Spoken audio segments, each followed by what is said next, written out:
Guys, আমি মেলা দিন পর আজকে ভিডিও করতে আসছি। গাইস, আমার পাশে তামাকের ভুঁই, আমি একটা মাঠের ভিতরে আছি। গাইস ভিতরে হচ্ছে আমি কিছু কথা বলার জন্য আজকে ভিডিও করছি। সেটা হচ্ছে ফেসবুক জগতে কথাটা না বলে আর পারছি না, কারণ ফেসবুকে যেসব ফেসবুক লাইনে যারা কাজ করে, কিছু লোক আছে গরিব মানুষকে সহযোগিতা করার আশ্বাস দিচ্ছে, কিছু লোক গরিব মানুষকে টাকা দিতে যাচ্ছে, বিভিন্ন ধরনের একটা লাইন করেছে।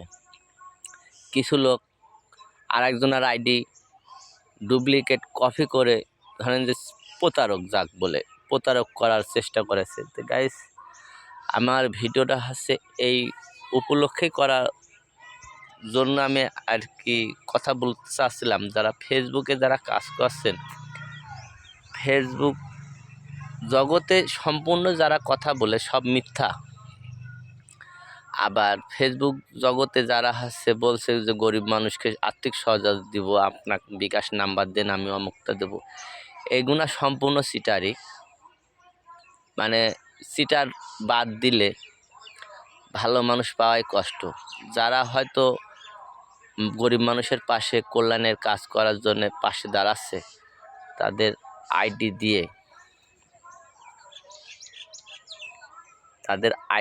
নিয়ে তারা সেই আইডির পর একটু ডুপ্লিকেট কপি করে, বুঝছেন, তারা চিটারি করছে।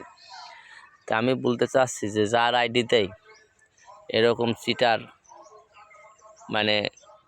আছে, এখনও আমি বলি ভাই, আপনারা সতর্ক হয়ে যান।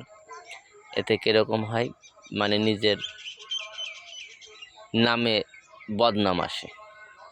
গাইস, আমরা গরিব মানুষ, পাট খেটে খাই, আমরা রাখাল মানুষ, আমরা কোনো সময় উচ্চ স্বপ্ন দেখিনি, কিন্তু আমাদের স্বপ্ন নিয়ে যারা ছিনিমিনি খেলে, আমাদের নিয়ে যারা আশ্বাস দিচ্ছে যে টাকা দেব, আমাদের নিয়ে যারা উপহাস করছে, সেসব মানুষদের বলি যে ভাই, গরিব মানুষ খুব কষ্ট করে, তাদের আশা দিয়ে তাদের মনে আর কষ্ট বাড়া দিয়েন না।